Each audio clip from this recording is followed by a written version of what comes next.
The bullet tore through the saloon window, just as Violet Henderson poured whiskey for the three rough-looking men at the corner table. And she knew without looking that her carefully constructed life in Medicine Bow, Wyoming was about to shatter like that glass. It was April 1878, and spring had come late to the high plains, leaving patches of stubborn snow in the shadows of the buildings along Front Street. She set the bottle down with steady hands despite her racing heart, turned toward the commotion outside, and saw a tall cowboy dismounting from a dust-covered buckskin horse, his hands raised to show he meant no harm to the deputy who had his rifle trained on him. "Easy now," the stranger called out, his voice carrying through the broken window. "Just looking for honest work and a hot meal." Violet studied him through the jagged opening. He was lean and weathered, somewhere in his mid-20s she guessed, with dark hair that needed cutting and eyes the color of creek water in summer. There was something about the way he held himself that spoke of both strength and gentleness, an unusual combination in this territory where most men led with their fists or their guns. She watched as Deputy Morris lowered his weapon after examining the stranger's papers, then gestured toward the saloon. "Got work inside if you are looking," Morris said. "Jim Turner needs a hand at his ranch, and Miss Henderson here might know of other opportunities." The cowboy nodded his thanks and headed toward the entrance. Violet had already turned back to her customers, but she was acutely aware of his presence as he crossed the threshold and removed his hat. Up close, she could see the dust of hard travel on his clothes and the weariness in his face, but also something else, a fundamental decency that seemed out of place in a saloon where most men came to forget their troubles or create new ones. "Coffee if you have it," he said, taking a seat at the bar. "And whatever food you can spare." "We have stew," Violet replied, keeping her voice neutral and professional. She had learned long ago not to encourage the attentions of drifters and cowboys passing through.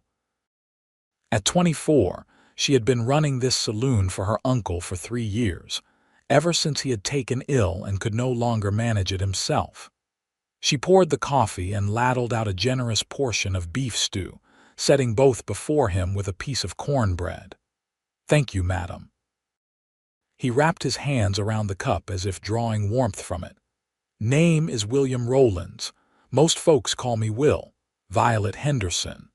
She did not offer her hand, maintaining the boundary she had built between herself and the customers. Deputy Morris mentioned the Turner Ranch. "They pay fair wages if you are willing to work hard."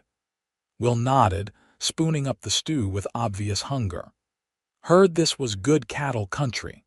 I have been working ranches since I was 16, know my way around horses and can mend fence, break colts, whatever needs doing." "Then you will have no trouble finding employment." Violet moved away to serve another customer, but she found her gaze returning to the stranger throughout the evening. There was something different about him, something that unsettled the careful equilibrium she had maintained in her life. She had given up on certain dreams years ago, accepted the hand that fate had dealt her, and made peace with a future that would never include the things most women her age took for granted.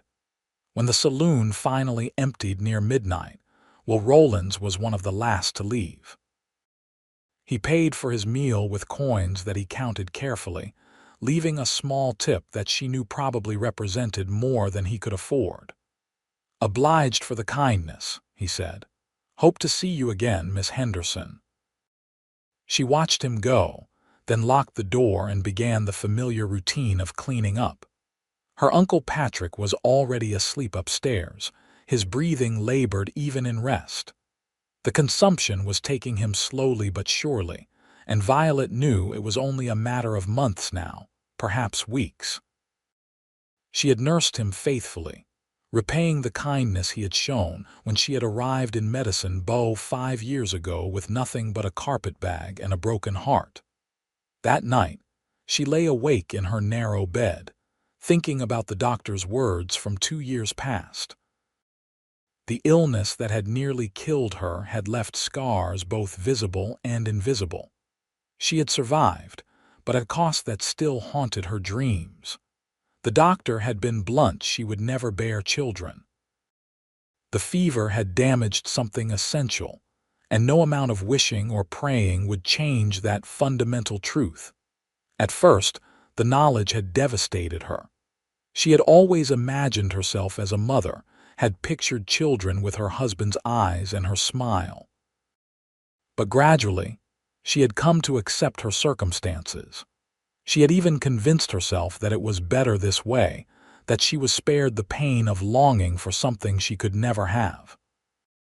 The men who passed through Medicine Bow were looking for wives who could give them sons to work the land, daughters to marry off and forge alliances. She had nothing to offer them, and so she had stopped looking. The next morning dawned clear and cold. Violet opened the saloon early to serve breakfast to the ranch hands and travelers who needed a meal before heading out. She was surprised to see Will Rowlands among them, freshly washed and wearing a clean shirt, though his jeans still bore the dust of the trail. "Morning," he said, taking the same seat at the bar. "Got hired on at the Turner place. Start work tomorrow, so I figured I had time for a proper breakfast before I head out to the ranch." Violet served him eggs and bacon with fried potatoes and fresh biscuits. "The Turners are good people," she said. "They will treat you fairly. You know them well. Mrs. Turner comes to town for supplies every week. Her daughter Martha is about 16, helps with the house and the chickens. Mr. Turner runs about 50 head of cattle, has ambitions to expand." Violet poured more coffee, relaxing slightly into conversation.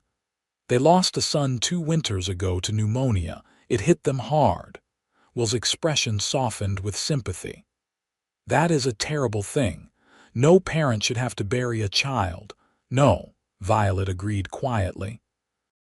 She hesitated, then added, "I lost my parents when I was 19. Cholera outbreak in Kansas. That is how I ended up here with Uncle Patrick. I am sorry." The words were simple, but his tone carried genuine compassion. Family is precious, even when it is just what we cobble together from whoever is willing to take us in. Something in his phrasing caught her attention. "You do not have family either?" "Not anymore. Father died in the war, mother passed when I was 20 from influenza. Had a sister, but she married a shopkeeper in Denver and I have not heard from her in over a year." He smiled, but there was sadness in it. "We are all just trying to find our place in this world, I suppose." They talked for another half-hour, and Violet found herself telling him things she rarely shared with anyone about her uncle's illness, about the challenges of running the saloon alone, about the harsh winters and the way the wind could drive a person half-mad with its constant howling. Will listened with genuine interest, asking questions that showed he was truly paying attention. When he finally left to settle his affairs before heading to the Turner Ranch, Violet felt an unfamiliar flutter in her chest. She dismissed it firmly. There was no point in entertaining such feelings. Will Rowlands was just another cowboy passing through, and even if he stayed, he would eventually want what she could not give him. The weeks passed in the rhythm of saloon work. Violet served meals and drinks, broke up the occasional fight, kept the books, and cared for her uncle whose condition continued to decline. She saw Will Rowlands most Saturdays when the ranch hands came to town, and each time they fell into easy conversation that left her looking forward to his next visit more than she cared to admit. He told her about his work at the Turner Ranch, about the ornery bull that had taken a dislike to him, about young Martha Turner's skill at roping despite her father's insistence that it was unladylike. Violet shared stories about the colorful characters who passed through the saloon, about the traveling preacher who had gotten drunk and tried to baptize everyone in sight. about old Mrs. Chen who ran the laundry and claimed to be able to predict the future from the patterns in soap bubbles. "She tell your future yet?" Will asked one Saturday evening in late May, leaning against the bar with that easy smile she had come to recognize. "Once," Violet admitted. "Said I would find happiness where I least expected it. You believe her?" "I believe she is a kind woman who wants people to have hope." Violet wiped down the bar, avoiding his eyes. "Sometimes that is enough." Will was quiet for a moment, then said, "I think hope is essential. Without it, we are just going through the motions, waiting for the end." "And you have hope, Will Rowlands?" She looked up at him then, seeing the way the lamplight caught the gold in his brown hair, the way his calloused hands rested gently on the bar as if he was afraid of breaking something. "I do," he said softly. "More so lately than I have had in years." The intensity in his gaze made her look away, her heart beating too fast.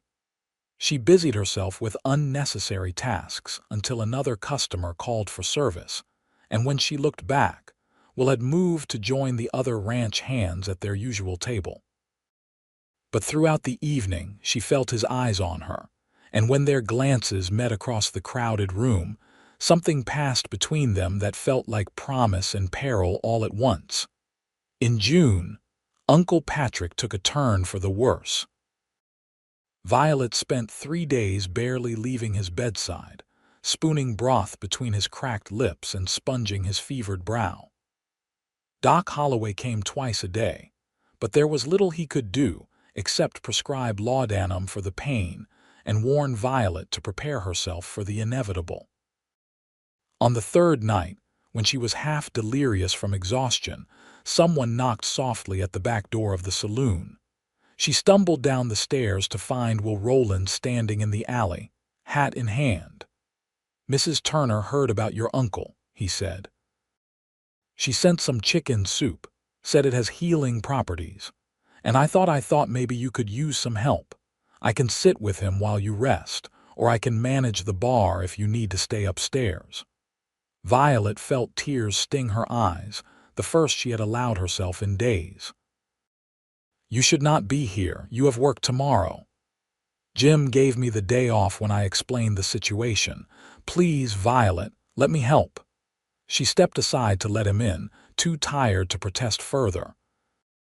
He followed her upstairs and settled into the chair beside Patrick's bed with the ease of someone accustomed to sickroom vigils. "Go sleep," he told her gently. "I will wake you if anything changes." When Violet woke 6 hours later, dawn was breaking through her window and she could hear low voices from her uncle's room. She hurried in to find Patrick awake and lucid, sipping Mrs. Turner's soup while Will held the bowl steady. "There she is," Patrick wheezed, his blue eyes brightening at the sight of her. "This young man has been telling me about his plans to buy his own ranch someday. Good head on his shoulders. Uncle Patrick, you should be resting." Violet moved to take the bowl from Will, but her uncle waved her off. "Been resting too much. Nice to have some company besides my fussing niece." But his smile was affectionate, and Violet saw how much the small amount of soup had revived him. "Will here says he has been coming around the saloon regular. You did not mention that." "He is a customer," Violet said, feeling heat rise in her cheeks, "like many others." Patrick's knowing look made her squirm, but he was too weak to press the point. He finished the soup and drifted back to sleep, his breathing easier than it had been in days. Will helped Violet settle him more comfortably, then followed her downstairs. "I should get back to the ranch," he said, though he made no move toward the door. "Will you be all right?" "I have been managing on my own for a long time." The words came out sharper than she intended, a defense against the tenderness she saw in his face. "I know you have." Will put on his hat, paused. "But sometimes it is all right to accept help, Violet. It does not make you weak." After he left, she stood in the empty saloon and wondered when exactly she had started thinking of him as Will instead of Mr. Rowlands. when his absence had begun to feel like a missing piece of her day. She pushed the thoughts away and set about opening the saloon for business, but they lingered at the edges of her mind like smoke. Patrick rallied for a few days, buoyed by Mrs. Turner's soup and Doc Holloway's tonics. Violet allowed herself to hope that he might have months left rather than weeks. But on a hot Thursday afternoon in late June, she went upstairs to check on him and found that he had passed quietly in his sleep, a slight smile on his weathered face, as if he had seen something beautiful in those final moments. The grief hit her like a physical blow. Patrick had been her anchor, the one person who had taken her in without question, who had given her purpose and a home when she had nothing.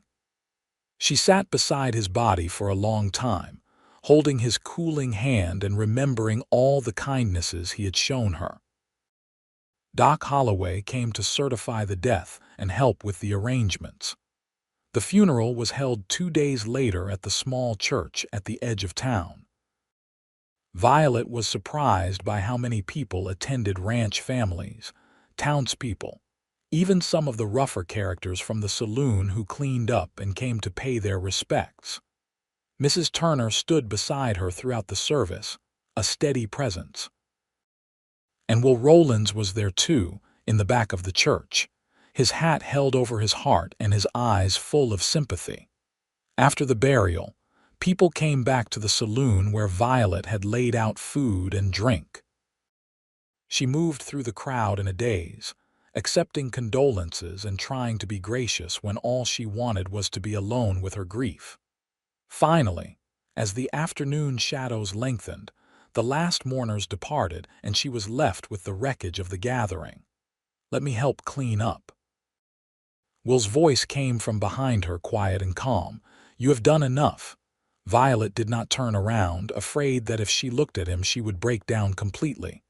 "Thank you for coming, Violet." He moved to stand in front of her, and the gentleness in his face nearly undid her. "You do not have to do this alone." "Yes, I do." The words burst out of her, sharp with pain. "I have always been alone, Will. Patrick took me in out of charity, but he is gone now. This saloon was his, and I do not even know if I have a right to stay here. His son in Chicago might claim it, might sell it out from under me. And even if he does not, what kind of life is this? Serving drinks to cowboys and breaking up fights, growing old alone because no man would want." She stopped abruptly, appalled at what she had almost revealed. But Will was watching her with an intensity that made it impossible to look away. "Because no man would want what?" he asked softly. Violet shook her head, pressing her lips together. But the grief and exhaustion had weakened her defenses, and suddenly she could not bear to keep the secret any more. "No man would want a woman who cannot bear children," she said, the words bitter in her mouth. "I had a fever 2 years ago. It nearly killed me, and the doctor said I would never have a baby. So there is no future for me, Will. No husband, no family, just this saloon and growing old alone." The silence stretched between them. Violet waited for him to make excuses and leave, to retreat from the broken woman she had just revealed herself to be. Instead, Will took a step closer. "I want you anyway," he said. She looked up at him, certain she had misheard. "What?" "I want you, Violet Henderson." Will reached out and took her hand, his calloused fingers gentle around hers. "I want you with your sharp tongue and your fierce independence and your kind heart. I want you with all the dreams you think you have lost and all the ones we could build together. I want you just as you are. You do not understand." Her voice broke. "I cannot give you children. I cannot give you a family. You do not know what I need." He raised her hand to his lips, pressed a kiss to her knuckles that sent warmth flooding through her. "I need a partner, Violet. Someone who sees the world clearly and is not afraid to face it head-on. Someone who can make me laugh and challenge me to be better. Someone I look forward to seeing every Saturday like it is Christmas morning." I have spent weeks trying to convince myself that what I was feeling was just passing fancy, but I cannot deny it anymore. I am in love with you." Tears spilled down Violet's cheeks. "You cannot be. You barely know me. I know that you took care of your uncle with devotion even when you were exhausted. I know that you are fair to everyone who walks through that door, no matter their station.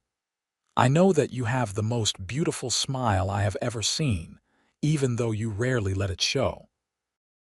I know that when you talk about books you read, your whole face lights up. I know that you take your coffee black and that you hum when you think no one is listening." He cupped her face in his hands, wiping away her tears with his thumbs. "I know enough to be certain, Violet. And if you will let me, I will spend the rest of my life learning the rest." "But children would be a blessing if we had them," Will interrupted gently. "But they are not what makes a family. Love makes a family. Commitment and partnership, and waking up every morning grateful for the person beside you, that is what matters. There are other ways to bring children into our lives if we want them. We could take in orphans who need homes, or help raise nieces and nephews. But even if it is just the two of us for the rest of our days, that would be enough for me. More than enough. You would be enough." Violet had spent 2 years believing that she was fundamentally damaged, that her worth was diminished by what her body could not do. But looking into Will's eyes, seeing the absolute sincerity there, she felt something shift inside her. Perhaps she had been measuring herself by the wrong standard. Perhaps her value was not in what she could produce, but in who she was. "I am afraid," she whispered. "So am I." Will smiled, and it was like sunrise breaking over the plains. "But I think maybe being afraid together is better than being safe and alone." She kissed him then, rising on her toes to press her lips to his. The kiss was salt with tears and sweet with promise, and when they finally pulled apart, Violet felt lighter than she had in years. "I love you too," she said. "I have been trying not to, but I love you, Will Rowlands." His answering grin was radiant. He pulled her close, and they stood in the middle of the empty saloon, holding each other as the sun set beyond the windows and painted everything in shades of gold. The next weeks were a blur of planning and practical arrangements. Patrick's son in Chicago had no interest in the saloon and was happy to sell it to Violet for a nominal sum, relieved not to have to deal with the property himself. Will continued working at the Turner Ranch during the week, but spent every free moment with Violet, helping her manage the saloon and courting her with a combination of thoughtfulness and humor that made her fall more deeply in love with him each day. He brought her wildflowers from the prairie, taught her to play poker though she was terrible at bluffing, and read to her in the evenings from books he borrowed from Mrs. Turner's collection. They talked for hours about everything, and nothing about their childhoods and their dreams, about the changing world and what the future might hold. Will told her about his plans to save enough money for his own land, and Violet found herself imagining that future with him, seeing it take shape in her mind. In August, on a Sunday afternoon when the saloon was closed, Will took Violet to a spot by the North Platte River where cottonwood trees provided shade, and the water ran clear over smooth stones. They spread a blanket and shared the picnic lunch she had packed, and afterward, Will pulled a small box from his pocket. "It was my mother's," he said, opening it to reveal a simple gold band set with a small garnet. "She left it to me before she died, said I should give it to a woman worthy of it. I think she would have loved you, Violet. Will." Her voice was choked with emotion. "Marry me," he said. "Let me spend my life loving you and proving every single day that you are exactly what I want, what I choose, what I will be grateful for until my last breath. Marry me and make me the happiest man in Wyoming territory. Yes." The word came out fierce and certain. "Yes, I will marry you." He slipped the ring onto her finger and it fit as if it had been made for her. They kissed by the river with the cottonwoods whispering overhead and the water singing its ancient song. And Violet felt a completeness she had never expected to experience. They were married 3 weeks later by the circuit preacher, with Mrs. Turner standing up for Violet and Jim Turner for Will. Martha Turner scattered wildflowers down the aisle of the small church, her face bright with romantic delight. Half the town attended, including Doc Holloway, who gave Violet away since she had no family to perform the honor. The ceremony was simple but beautiful. When the preacher asked if anyone objected to the union, the silence was absolute. When Will promised to love and honor her all the days of his life, his voice rang with conviction. And when Violet spoke her own vows, she meant every word with a ferocity that surprised her. They had a party at the saloon afterward, with music and dancing and enough food to feed twice the number of guests. Will spun Violet around the floor until she was dizzy with laughter, and when they finally slipped away in the early evening, the cheers and good wishes of the townspeople followed them. Will had rented a room at the hotel for their wedding night, wanting to give Violet a respite from the saloon. He carried her over the threshold with exaggerated ceremony that made her laugh, then set her down gently and grew serious. "I want you to know," he said, taking her hands. "I do not expect anything you are not ready to give. We can take this as slow as you need." But Violet had spent too long denying herself happiness. She reached up and pulled him down for a kiss that left no doubt about her readiness. "I want all of it, Will, all of you, all of us." Their wedding night was tender and passionate, full of discovery and whispered endearments. Will touched her like she was precious, like every part of her mattered. And when Violet saw herself reflected in his eyes, she saw not a broken woman but someone whole and beloved. The scars from her fever were visible on her abdomen, faint white lines that she had always hidden with shame. But when Will traced them gently with his fingers, there was only tenderness in his touch. "These are part of your story," he murmured. "Part of what made you who you are, and I love every part of you." In the morning, they woke tangled together in the narrow hotel bed, and Violet felt a contentment so profound, it was almost frightening. She had been so certain that this kind of happiness was not meant for her, that her damaged body had disqualified her from love. But Will had seen past the limitations she had imposed on herself, had recognized her worth when she could not.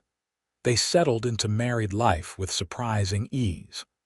Will continued working at the Turner Ranch while also helping Violet run the saloon in the evenings and on weekends. It was hard work, but they were partners in it, making decisions together and supporting each other through challenges. The townspeople quickly accepted Will as part of the community, and Violet found that being married changed how people treated her. She was no longer a curiosity or an object of pity, but half of a respectable couple. In October, the Turners held a harvest celebration at their ranch. Violet and Will attended, along with most of Medicine Bow.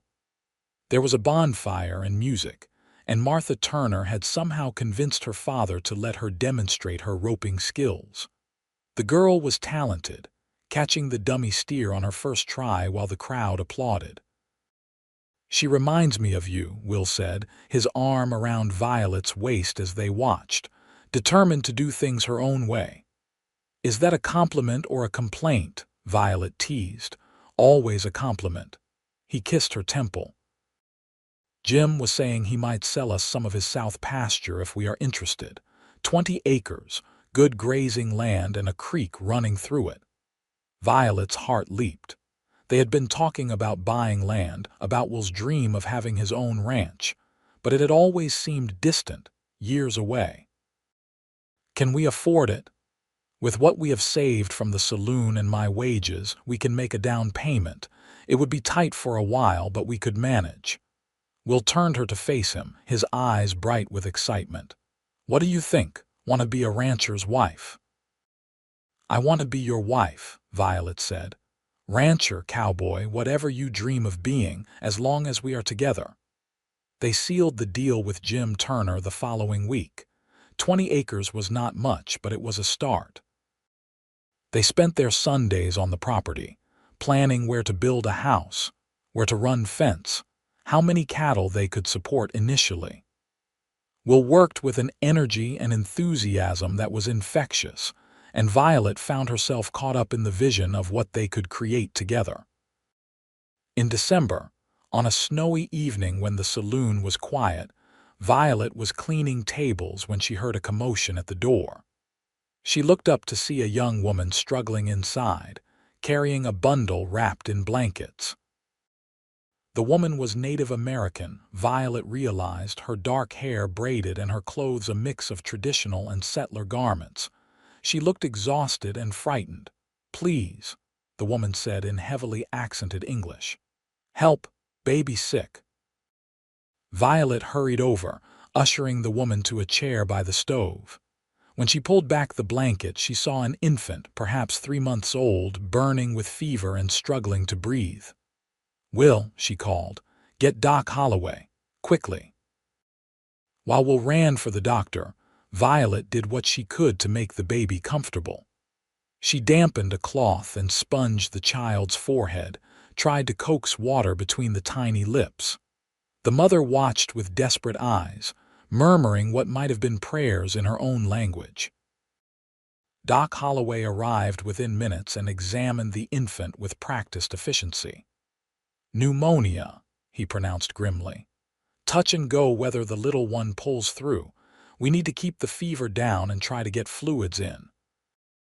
They worked through the night, the 4 of them taking turns holding the baby, administering the medicine Doc Holloway prescribed, doing everything possible to save the struggling life. The mother, whose name was Ayasha, explained in broken English that her husband had died in a hunting accident 2 months earlier. She had been trying to make her way to her sister's family in Montana, but the winter had caught her unprepared, and she had been sleeping rough for days. "No more," Violet said firmly. "You will stay here until the baby is well and the weather improves. We have a room upstairs." Ayasha's eyes filled with tears. "Why you help? Many people turn away." "Because you need help," Violet said simply.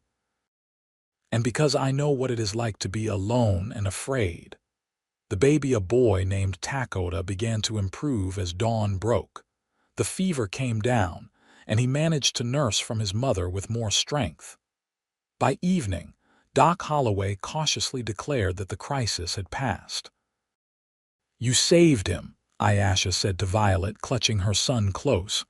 "I have no money to pay, but I will work. I am strong, can clean, can cook." "Rest first," Violet told her. "We will figure out the details later." Ayasha and Takoda stayed in the room above the saloon for the next 2 weeks, regaining their strength. Violet found herself drawn to the young mother and her baby, spending time with them when the saloon permitted. She had not expected the fierce longing that seized her when she held Takoda, feeling his small weight in her arms and breathing in his sweet baby scent. This was what she would never have, what her body could not create. But instead of the bitter pain she had anticipated, she felt something else, a tender ache that was more wistful than anguished. Will noticed, of course.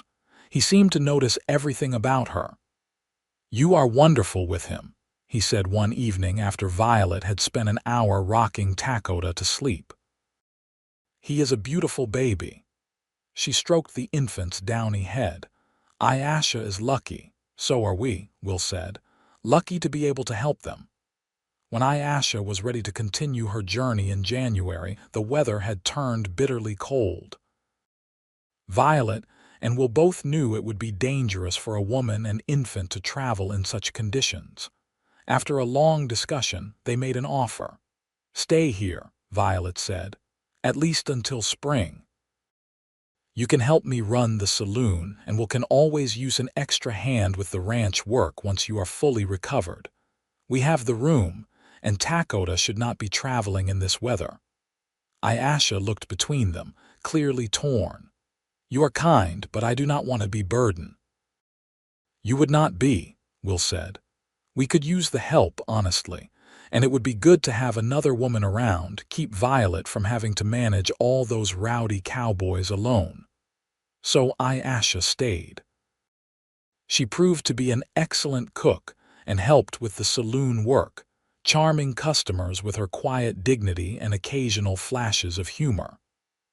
Takoda thrived in the warm environment, growing plump and happy. Violet loved having them there, loved hearing the baby's coos and gurgles, loved watching Ayasha's confidence grow as she realized she was valued and welcome. In February, during a rare warm spell, Will took Violet out to their land to show her the progress he had made. He had been working with some of the other ranch hands on their days off, and together they had framed out a small house. It was not large, just 4 rooms and a porch, but it was solid and well built. Thought we could move in by summer, Will said, watching Violet's face anxiously. I know it is not much compared to some houses, but it is perfect. Violet threw her arms around him. It is ours, Will, our home. They stood in the doorway of the unfinished house, looking out over their land. The sun was setting, painting the snow-covered prairie in shades of pink and gold. In the distance, the Medicine Bow Mountains rose against the sky, their peaks still white with winter snow. I have been thinking, Will said slowly, about what Ayasha said when she first arrived about how many people turned her away. It made me realize how much goodness there can be in just opening your door to someone in need. Violet nodded, knowing where this was going and feeling her heart expand with love for this man who saw the world the way she did.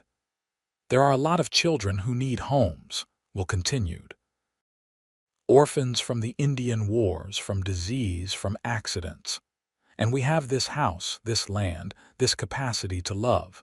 What if we opened our home to some of them? Not just 1 or 2, but as many as we can manage. We could give them a family, Violet. We could give them what we both lost. Yes. The word came out fierce and joyful. Yes, Will, that is exactly what we should do. They kissed in the doorway of their future home, sealing the promise of what they would build together. Not just a house or a ranch, but a family forged from love and choice rather than blood. Spring came late again that year, but when it finally arrived, it transformed the prairie into an ocean of green studded with wildflowers. Will and Violet moved into their house in May, and Ayasha and Takoda came with them. They had become family in the months since that desperate night in December, and none of them wanted to separate. The house was cozy and bright, with windows that let in plenty of light and a large kitchen where they gathered for meals. Will had carved their initials above the door WR and VR, joined by a heart, and Violet had planted flowers around the porch. They bought 6 head of cattle to start their herd and a pair of pigs for breeding. It was modest, but it was theirs. In June, Doc Holloway came to them with news of 3 children orphaned when their parents died in a fire. 2 boys, ages 8 and 6, and a girl of 4. They were half Cheyenne, their mother having been native and their father a fur trapper, and Doc said he was having trouble placing them because of prejudice in the territory. We will take them, Violet said immediately. All 3 of them. The children arrived a week later, frightened and grieving. The oldest boy, whose name was Thomas, regarded them with hostile suspicion. The younger boy, Peter, clung to his brother and would not speak. The little girl, called Sarah, cried constantly for her mother. It was hard those first weeks. Thomas ran away twice, and Peter had nightmares that woke the whole house. Sarah would only eat if Ayasha coaxed her, and she refused to let Violet near her. Violet questioned whether they had made a mistake, whether they were equipped to help these traumatized children. but Will was patient and steady. He worked with Thomas, teaching him ranch skills and treating him like a capable person rather than a problem to be solved. He sat with Peter during the nightmares, staying until the boy fell back asleep. And he played silly games with Sarah, making her laugh despite herself. Slowly, painfully, progress came. Thomas stopped running when he realized they were not going to beat him or send him away. Peter began to talk, first in whispers to Dakota, then to the adults. Sarah started following Violet around, holding onto her skirt and watching everything she did. One evening in July, as Violet was tucking Sarah into bed, the little girl looked up at her with solemn dark eyes and said, "Can I call you Mama?" Violet's throat closed with emotion. "If you want to, sweetheart, I would be honored." "Okay, Mama." Sarah snuggled into her pillow and was asleep within minutes when Violet came downstairs. Will took one look at her face and pulled her into his arms. She cried then, all the pent-up emotion of the past months pouring out. But they were not tears of sadness. They were tears of overwhelming gratitude and joy. "We are a family," she whispered against his chest. "A real family." "We always were," Will said. "From the moment you said yes to me. Everything else is just adding more love." The years that followed were full of work and worry, but also of deep satisfaction. More children came to them, a baby girl left on the church steps, twin boys whose mother died in childbirth and whose father could not cope, an older girl who had been working in terrible conditions at a brothel in a neighboring town, until Will and some other men had shut the place down and rescued the girls trapped there. Their house expanded to accommodate them all, with additions built as the family grew. Will's ranch prospered, helped by Thomas, who had a natural gift with cattle, and Peter, who proved to be a skilled carpenter. The saloon in town continued to thrive with Ayesha managing it during the days, while Violet focused on the children and the ranch. By 1885, they had 12 children ranging from infants to teenagers, and the house rang with noise and laughter. It was chaotic and exhausting and absolutely perfect. Violet had never imagined she could be this happy, that her life could overflow with such abundance. On their 7th wedding anniversary, Will surprised her by taking her back to the spot by the North Platte River where he had proposed. They sat on the blanket in the shade of the cottonwoods, older now but no less in love. "I want you to know," Will said, taking her hand, "that you have given me more than I ever dreamed of, not just the children, though I love each one of them with all my heart, but you, Violet. Your strength and your kindness and your fierce love, you have made me a better man. You saw me when I could not see myself," Violet said. "You told me I was enough when I believed I was broken. You gave me back my life, Will. We gave each other our lives." He kissed her gently. "And I would do it all again in a heartbeat." They lay back on the blanket, watching the clouds drift across the summer sky.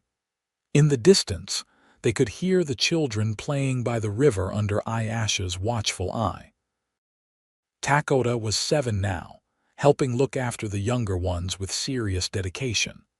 Thomas was 16 and courting Martha Turner, who had grown into a spirited young woman who could rope and ride as well as any man. Sarah was 10 and wanted to be a doctor like Doc Holloway. Each child had their own personality, their own dreams, and Violet loved them all with a fierceness that still sometimes took her breath away. "You ever regret it?" Will asked quietly. "That we did not have children of our own?" Violet considered the question seriously. Once it would have been a knife to the heart. But now, surrounded by the family they had built, she could answer with complete honesty. "No," she said, "because these are our children. Every single one of them is ours, Will. Not by blood maybe, but by choice and love. And that is stronger than any biological tie." "I think so too," Will pulled her closer. "Though I confess, Sometimes I wonder what a child with your eyes and my stubborn streak would have been like." "Terrifying," Violet said, and they both laughed. As the sun began to set, they gathered the children and headed home. The house came into view as they crested the hill, lights glowing warm in the windows. Smoke rose from the chimney where dinner was cooking. The cattle were dark shapes in the pasture, and their horses whickered greetings from the barn. "Look at what we built," Will said, his arm around Violet's waist. "Look at what love can create." Violet looked at their home, their land, their children. She thought about the woman she had been 7 years ago, bitter, resigned, certain that she had nothing to offer. And she thought about who she was now, a mother, a wife, a partner, someone who had learned that worth was not measured in what your body could do but in what your heart could hold. "I love you, Will Rowlands," she said. "Thank you for wanting me anyway." "Always," he promised. "In this life and whatever comes after, always." They walked down the hill together as the stars began to appear, their children running ahead to open the gate. Inside, Ayasha had dinner waiting, and they all crowded around the big table Will had built to accommodate their growing family. They held hands while Thomas said grace, thanking God for food and family and the blessings of another day. After dinner, there were dishes to wash and lessons to supervise and babies to rock. There was mending to do and animals to feed and 100 small tasks that made up the fabric of their lives. But through it all, Violet felt a contentment so deep it had become part of her bones. Later, when the children were finally all asleep and the house was quiet, she and Will sat on the porch watching the moon rise over the mountains. The night air was soft and warm, carrying the scent of sagebrush and wildflowers. "Happy?" Will asked, though he surely knew the answer. "More than I can say." Violet leaned against him, feeling the solid strength of his shoulder beneath her cheek. "You know, when I first saw you ride into town, I never imagined this. I never imagined that a single moment could change everything." "I knew," Will said. "Maybe not immediately, but soon enough. I looked at you and thought, there she is, the person I have been looking for all my life." They sat in comfortable silence, listening to the night sounds: an owl calling from the barn, a coyote singing in the distance, the soft lowing of the cattle settling down for the night. This was their life, the one they had built together from the wreckage of what they thought they could not have. In the years that followed, their family continued to grow and change. Thomas married Martha Turner and bought land adjacent to theirs, staying close. Peter became a teacher, working with the children of Medicine Bow and the surrounding ranches. Sarah did indeed become a doctor, studying in Denver and returning to practice in their community. The younger children grew up surrounded by love and support, each finding their own path in the world. Some stayed in Wyoming, some ventured farther afield, but they all returned regularly to the ranch that would always be home. They brought spouses and, eventually, children of their own, so that the house was often filled with 3 generations gathered around that big table. Ayasha married a widower from town, a blacksmith named Robert Chen, who had been raised by his Chinese immigrant father and Shoshone mother. They had 2 more children together, but remained close to Violet and Will, their families intertwined by years of shared meals and mutual support. Will's ranch grew into one of the most successful in the territory, and when Wyoming achieved statehood in 1890, he was asked to serve in the state legislature. He declined, saying he had more important work to do at home. But he did serve on the local school board and worked tirelessly to ensure that all children, regardless of background, had access to education. Violet continued to be the heart of their family, the one everyone came to with problems and triumphs alike. She had a gift for making each person feel seen and valued, for recognizing the unique strengths in every child who came through their door. Even as she aged, that fierce love never diminished. On their 25th wedding anniversary, the children threw them a party that brought together half the county. There were speeches and toasts, stories and laughter, and more food than could possibly be eaten. In the midst of it all, Will pulled Violet aside and handed her a package wrapped in brown paper. Inside was a leather-bound journal, its pages filled with Will's careful handwriting. "I wrote down our story," he said. "Everything from that first day when I rode into town to now. I wanted to make sure it was not forgotten how you taught me that family is not about blood, and I taught you that you were always enough." Violet held the journal to her chest, tears streaming down her face. "It is beautiful, Will, thank you. Read the last page," he urged. She opened to the end and found a message written in Will's distinctive hand. "To whoever reads this in the years to come, know that love is the only thing that matters. Love that chooses and keeps choosing, that sees beyond limitations to the essential worth in every human soul. This is the legacy we leave. Not land or money, but the knowledge that you are loved exactly as you are. May you build your own family on this foundation, and may it serve you as well as it has served us." That night, after everyone had gone home and the house was dark and quiet, Violet and Will lay in their bed holding hands like they had done for 25 years.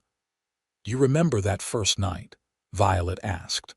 "When I told you no man would want a woman who could not bear children?"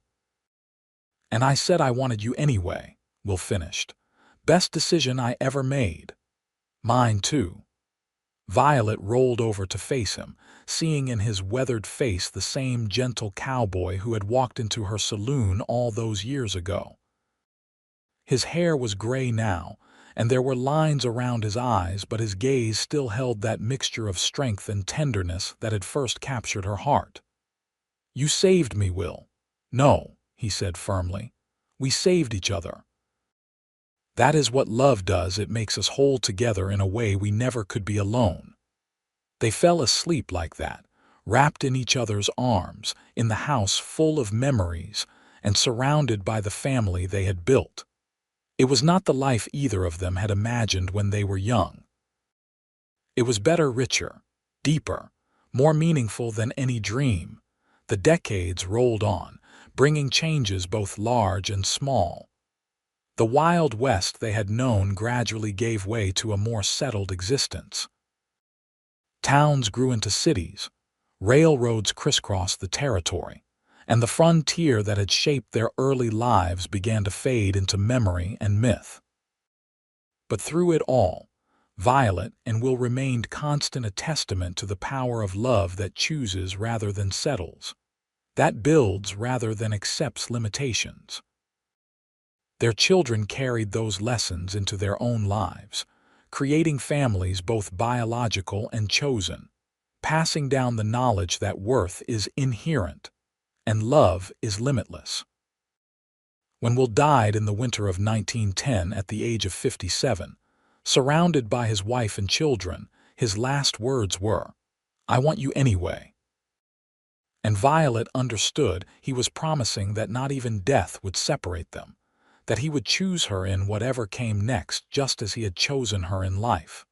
Violet lived another 8 years, long enough to see the end of the Great War and the beginning of a new era. She spent those years writing letters to her far-flung children and grandchildren, tending her garden, and serving as a kind of matriarch to the community. People sought her wisdom on matters of the heart, knowing that she understood both suffering and redemption. When she died peacefully in her sleep in the spring of 1918, the funeral brought together hundreds of people whose lives she had touched.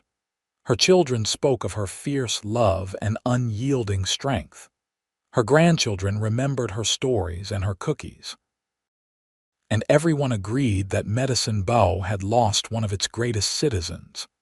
They buried her next to Will on a hillside overlooking the ranch. Under a cottonwood tree they had planted together, 40 years earlier. On the headstone, their children had inscribed the words from Will's journal, "Love that chooses and keeps choosing."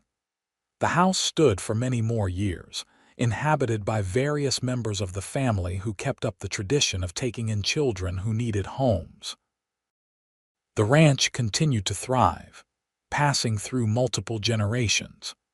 And the story of Violet and Will became a legend in Medicine Bow, proof that the greatest families are built not on bloodlines, but on the radical choice to love without conditions. Their journal was carefully preserved, passed down through the family, and eventually donated to the Wyoming State Archives, where it remains to this day. Scholars study it for insights into frontier life, but ordinary people read it for something else: hope. Hope that no limitation is too great to overcome, that no past is too broken to heal, that love really can transform everything it touches. And on summer evenings, when the wind whispers through the cottonwoods and the sun sets over the Medicine Bow Mountains, some say you can still feel their presence on that hillside. Not ghosts exactly, but the echo of a love so strong it left an imprint on the land itself. A reminder that we are all worthy of love, exactly as we are, and that the family we choose can be just as powerful as the one we are born into. This was their gift to the world, not wealth or fame, but the simple, profound truth that every person deserves to be wanted, cherished, and loved without reservation. That no wound is too deep to heal, no scar too visible to accept, no past too painful to transcend. That when we open our hearts and homes to those in need, we receive far more than we give. Violet Henderson had believed she was broken, unworthy of the life she longed for. Will Rowlands had seen through that lie to the beautiful, capable, loving woman beneath. And together, they had built something eternal, a family forged in the fires of compassion, strengthened by adversity, and sustained by love that never wavered. Their children and grandchildren carried forward this legacy, creating their own chosen families, opening their own doors to those in need, passing down the wisdom that the measure of a person is not in what they can produce, but in how they love. And in this way, Violet and Will's influence rippled outward, touching lives they never met, inspiring generations they never knew. The Wild West they had inhabited became history, its rough edges smoothed by time and nostalgia. But the truths they had lived remained relevant: that kindness matters, that everyone deserves a chance, that the family we build can be our greatest achievement. These lessons never age, never become obsolete, never lose their power to transform. And so their story endures, a testament to the redemptive power of love, a reminder that happy endings are possible even for those who thought they were disqualified from joy. In a world that often measures worth in narrow terms, Violet and Will proved that value comes from who we are and how we love, not from what our bodies can or cannot do. They had been two lonely people who found each other in an unlikely place, who chose each other despite the obstacles, who built a life of meaning and beauty from the raw materials of courage and compassion. And in doing so, they left behind a legacy far greater than property or possessions. They left the memory of love in its purest form, unconditional and transformative, a love that had indeed been more than enough.